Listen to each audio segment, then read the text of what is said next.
అన్నాను. సరేనయ్యా అన్నారు. నేను బైబిల్ ఒకటి కొత్తది తీసుకొచ్చానికి ఎవరు ఆయన బైబిల్ ఇచ్చారయ్యా, నాకు చదవమని బైబిల్ ఇచ్చారు. ఎట్లా చదవాలన్నాడు.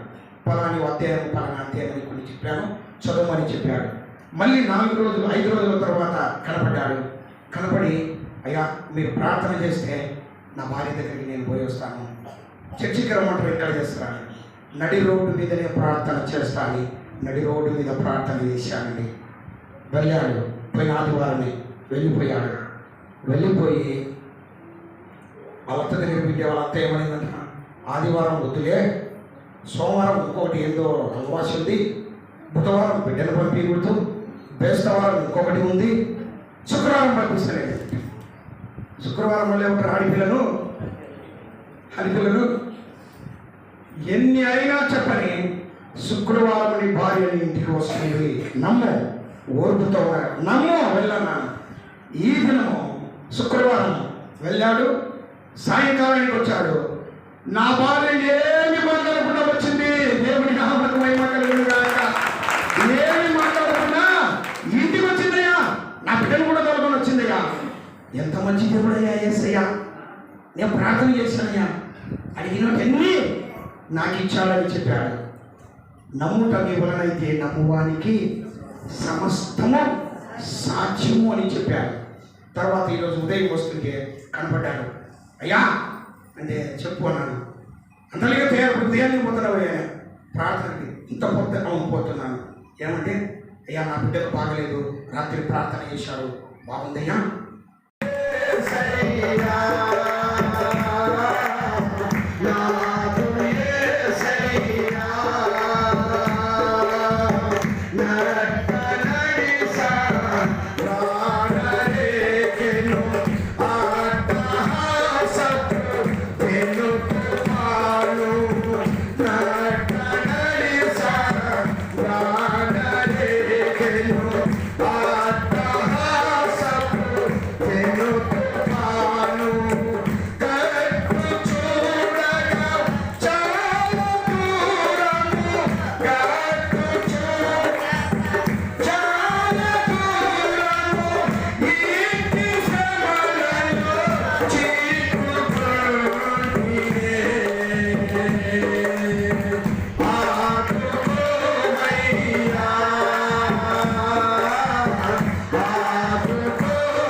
యేసు నీకు దరిగా లేకుండా పాపమనే కెరటాల చేత కొట్టబడతావు. ముళ్ళ తప్పలో అలల్లాంటి అనేక శ్రమలు నిన్ను ముట్టినప్పుడు నీ జీవితం చితికి వేసాడుతుంది. ఆయన నీవు గుర్తించగలిగావా? నీ జీవితానికి దరి అనేది ఒకటి ఉంటుంది. ఆయనను గుర్తించలేకుండా ఉంటే నీ జీవితంలో ఇబ్బందులను ఎదుర్కొంటావు. శిష్యులు గుర్తించలేకపోయారు, దగ్గర ఉన్నా గుర్తుపట్టలేకపోయారు. అయినా వారు గుర్తుపట్టలేకపోయినను ఆయన శిష్యులను మాత్రము మరవలేదండి. ఆయన మర్చిపోలేదు. అందుకేటాడు, తల్లి అయినా మరచిన మరచును, తల్లి అయినా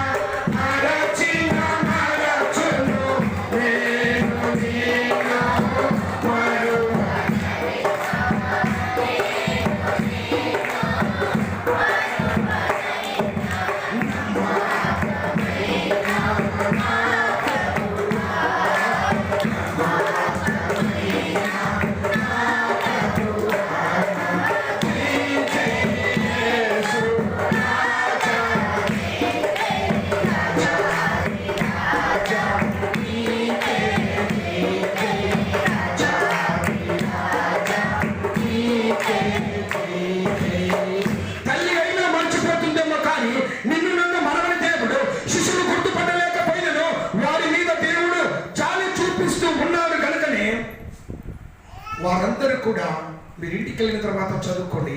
యోహాను సువార్త 6:26 చదివితే రొట్టెలు తినడం ద్వారా దేవుని అనేక మంది నమ్మారు అనేటువంటి మాట అక్కడ వ్రాయబడింది. కనుకనే వారు ఏం చేశారు? ఆహారానికి ప్రాధాన్యం ఇచ్చారు కానీ ప్రభు మాటలకు ప్రాధాన్యం ఇవ్వలేదండి. అనగా యేసు ప్రభు అయ్యా మీరు లోకంలోనికి వెళ్ళి శిష్యులను జాలలుగా చేశాడు, మీరు స్వార్థ ప్రకటించమని చెప్తే వాటిని మరిచి తిరిగి యేసు ప్రభు లేదని కడుపు నింపుకోవడానికి వారి పనిని వారు. అందుకే బైబిల్ చెప్తుంది, భోజనము నిమిత్తము దేవుని పనిని పాడు చేయవద్దు. భోజనం నిమిత్తం దేవుని పనిని ఎవరు పాడు చేయవద్దని. నా మాటలు కాదండి, బైబిల్లో మాటలు అలాగే ఉంది. మరి భోజనము నిమిత్తము పరలోక రాజ్యము పానమును భోజనమును కాదు కానీ పరిశుద్ధాత్మ యందలి ఆనందమనే మాటలు రాయబడి ఉంది. ఎప్పుడైతే భోజనము నిమిత్తము వారు ఆ యొక్క తిబెరియ మహాసముద్రంలోకి దిగారు, యేసు ప్రభు మాటలన్నీ మర్చిపోయారు. ఆయన కనికరం కలిగినటువంటి దేవుడు తప్పు చేసినను ఆ తప్పులు క్షమించి పెరిగినటువంటి దేవుడు బిడ్డలారా, ఈరోజు నీవు నేను అనేక తప్పులు చేస్తూ ఉంటున్నాను. అయినా కనికరం గల దేవుడు ఇంకా నా తప్పులు క్షమించి ఆయన వద్దకు మనల్ని చేతులు చాంచి పిలిచి కరుణించేటువంటి దేవుడు.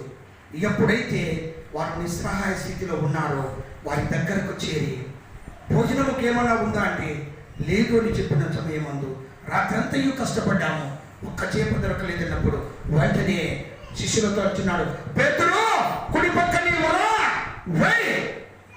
కుడి అన్నది దేవుని సింహాసనం, కుడి అన్నది ఆశీర్వాదములకు సూచన, కుడి అన్నది దేవుని మంచి మాటలకు ఒక నిలయం, కుడి అన్నది ఒక మంచి నిర్ణయం.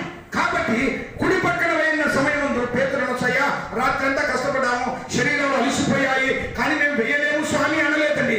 అంత వారు నిద్ర మత్తులో ఉన్నను, దేవుడు ఎరగకపోయినను, మరి వారి పరిస్థితి బాగలేకపోయినను దేవుని మాటను విన్నారు. అది ఒకటి జ్ఞాపకం చేసుకున్నాను.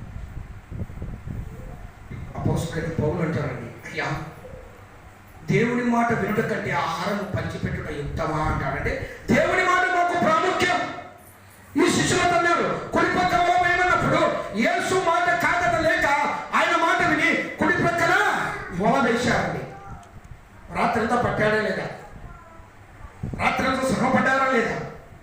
మరి రాత్రి చేపలు దొరకలేని చేపలు ఇప్పుడేమైనా 153 వల ఎక్కుతున్నా కూడా పైకి ఎంతమండి పైకి రాలేదండి.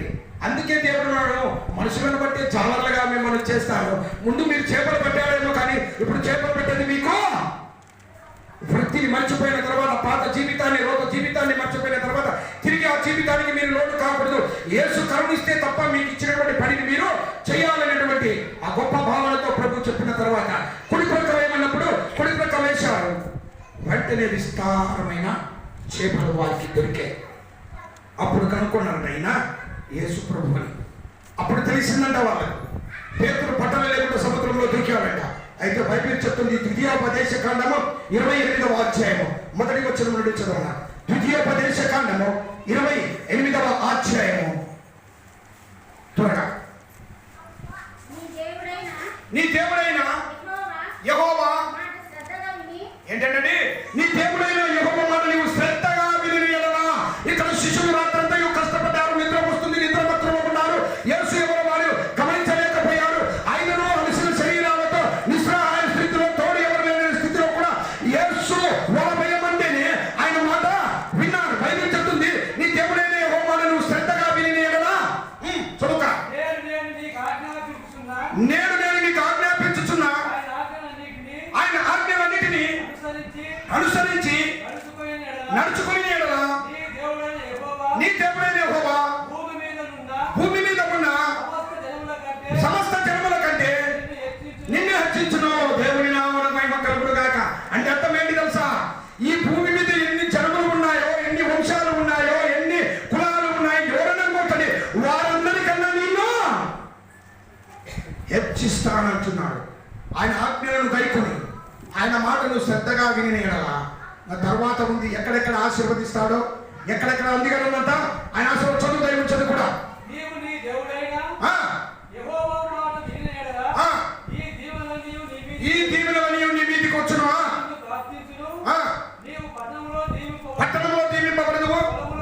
పొలములో దీవింపబడదువు, నీ గర్భఫలము, నీ భూఫలము, నీ పశువుల మందలు, నీ దుక్కుటెద్దులు, నీ గొర్రె మేకల మందలు. ఏంటి అవన్నీ మనం అడుగుతామా? ఒక్క ఆయన మాట వింటే చాలు, పొలంలో దీవింపబడతావు, ఇంటిలో దీవింపబడతావు, గొర్రె మందలు దీవింపబడతాయి, నీ సమస్తము దీవింపబడతాయి అంటున్నాడు. అనగా ఎప్పుడైతే శిష్యులు దేవుని మాటలు విన్నారో వారు దీవింపబడ్డారు. వారంతవరకు మాట విని గ్రహించలేకపోయినను దేవుని మాటకు విలువ ఇచ్చినప్పుడు ఆశీర్వాదములను పొందారు. ప్రేమైనటువంటి దేవుని బిడ్డలారా, అపజయములో ఉన్నారు, జయము మాకు రాదనుకున్నారు, నిస్సహాయ స్థితిలో ఉన్నారు, నిరస్త్రాయులై ఉన్నారు, మాకు దేవుడు లేరు, యేసు లేరు అనుకున్నారు.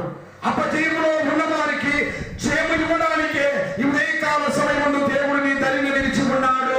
దేవుని నామమునకు మహిమ కలుగును గాక. అపజయములో ఉండి విజయము లేక అలాగనే ఇక మేము సాధించలేమే, మా చేత కాదే అనుకున్నటువంటి ఈ యొక్క జంగాలపల్లె గ్రామ మందిరంలో ఎవరెవరైతే ఎవరిని గురించి ఆలోచన చేస్తూ మా బ్రతుకులు ఇంతేనని ఆలోచిస్తూ ఉంటున్నారో వారందరి వద్ద దేవుడు నిలబడి ఉన్నాడు. దేవుడి నామమునకు మహిమ కలుగును గాక. నువ్వు ఏ ఆపదలో ఉన్నామో, ఏ కష్టంలో ఉన్నామో, ఏ రోగంలో ఉన్నామో, ఏది కావాలని అడుగుతున్నామో అవన్నీ ఇచ్చేదానికి ఆయన సిద్ధంగా ఉన్నాడు. ఆయన ధరిని ఉంటే ఆయన వాక్యపు వెలుగుతో నీవు నింపబడ్డావు. ఆయన వాక్యము నీకు బోధించబడుతుంది, ఆయన శక్తి నీకు ప్రసాదించబడుతుంది.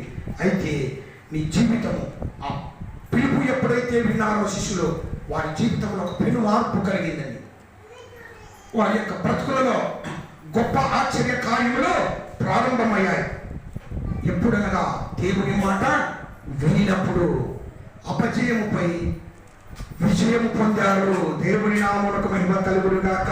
ప్రియమైనటువంటి దేవుని బిడ్డలారా, వాక్యము వచ్చినటువంటి మీరు ఈ ఉదయకాల సమయంలో నీ జీవితంలో అపజయముతో నువ్వు కృంగిపోతూ ఉంటున్నావా, లేక విజయం నా వెంట రాదనుకుంటున్నావా, గర్భఫలము నాకు లేదనుకుంటున్నావా, ఆర్థిక ఇబ్బందులు నాకు ఉన్నాయనుకుంటున్నావా, కష్టము చేస్తున్న శరీరం నాకు అనుకూలించలేదనుకుంటున్నావా, ఎన్ని దానిలో నేను కృంగిపోతాను అనుకుంటున్నావా? ఇదిగో యేసు ధరిని నీ వద్దకు నిలిచాడు, నీ దగ్గరనే ఉన్నాడు.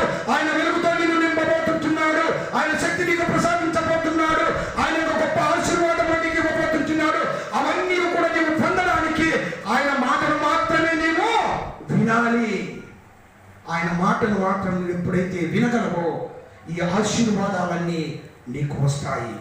ఆరోగ్యం వస్తుంది, ఆయుస్సు వస్తుంది, ఫలభరితమైన జీవితం వస్తుంది. దేవుని ఆశీర్వాదములో దాగి ఉన్న అనేక మేలులు మీకు, మీ కుటుంబాలకు జరిగి అపజయమనుకున్నటువంటి మీ జీవితాలకు దేవుడు విజయం నుంచి కాపాడును గాక. దేవుని